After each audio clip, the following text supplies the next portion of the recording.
février 2026, c'est l'heure de l'information. Mesdames et messieurs, bonjour et bienvenue.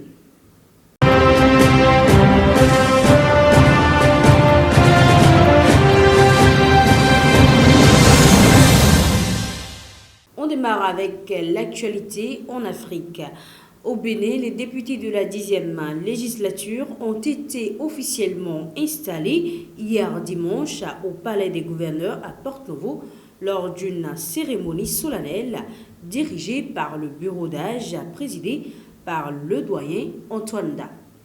Conformément au protocole, la séance inaugurale a débuté par la lecture de la décision de la Cour constitutionnelle proclamant les résultats définitifs des élections législatives du 11 janvier 2026, suivi de l'énumération des députés élus et de l'affichage public de leur liste.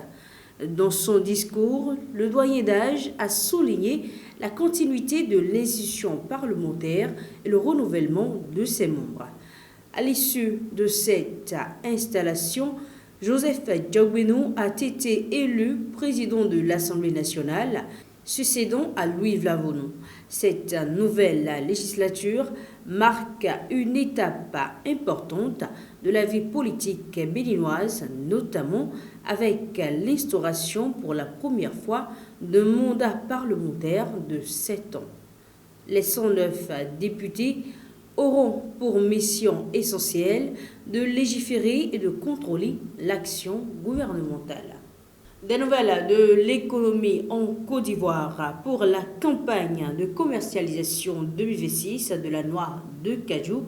Le prix bord champ a été fixé à 400 francs CFA le kilo, soit une baisse de 25 francs par rapport à l'année 2025.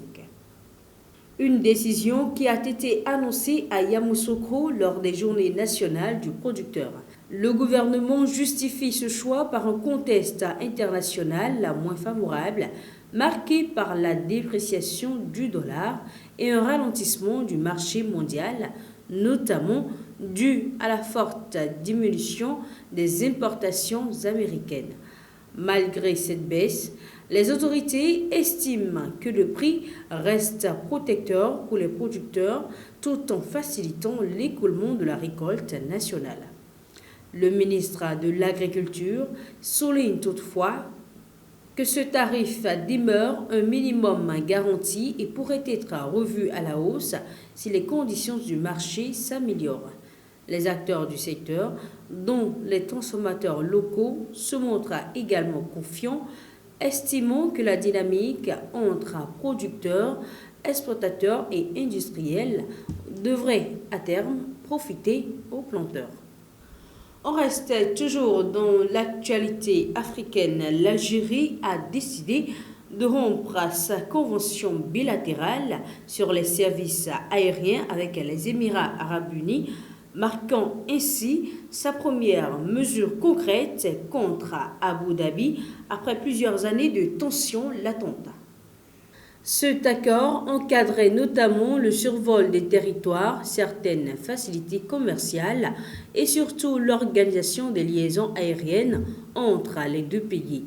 Sa dénonciation entraîne donc l'arrêt prochain des vols directs, empêchant par exemple Air Algérie et Emirates d'assurer des dessertes entre Alger et Dubaï.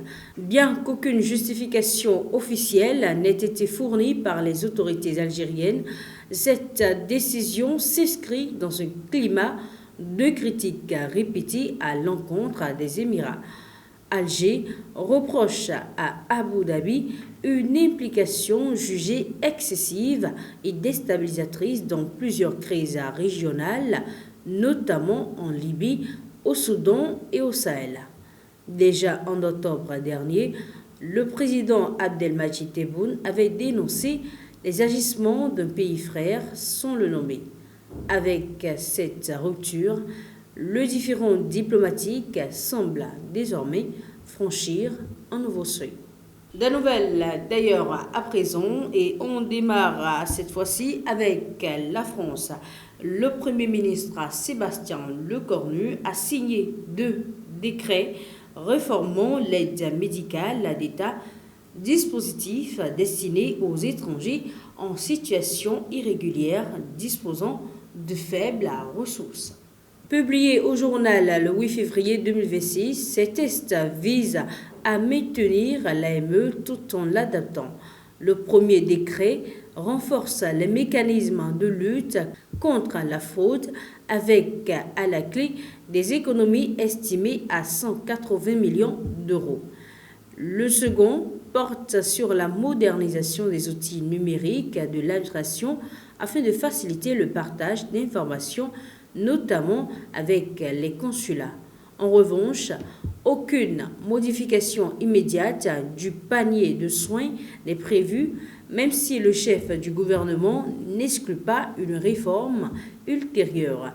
Cette position suscite de vives critiques du Rassemblement national qui dénonce un facteur d'attractivité migratoire. Par ailleurs, Sébastien Lecornu souhaite recourir à l'intelligence artificielle pour accélérer le traitement des demandes de titres de séjour avec une phase pilote prévue dans plusieurs préfectures en 2026 avant une généralisation en 2027. Dernier point avant de clôturer cette session d'information, le chef de cabinet du Premier ministre britannique Keir Starmer, Morgan McSweeney, a annoncé sa démission hier 8 février, assumant la responsabilité d'avoir recommandé la nomination de Peter Mandelson comme ambassadeur à Washington malgré ses liens avec Jeffrey Epstein. Cette décision intervient dans un contexte de crise politique majeure, ravivé par la publication de nouveaux documents américains révélant que Peter Mandelson aurait transmis à Epstein des informations sensibles susceptibles d'influencer les marchés financiers lorsqu'il était encore ministre. Nommé en décembre 2024 puis révoqué en septembre 2025, Mandelson est désormais visé par une enquête de la police britannique qui a mené plusieurs perquisitions. Considéré comme l'architecte stratégique du pouvoir travailliste et un proche de Mandelson, McSweeney servait de bouclier politique à Keir Starmer. Sa démission ne suffit toutefois pas à calmer les critiques, y compris au sein du Labour, où l'on rappelle les engagements du parti en matière d'exemplarité.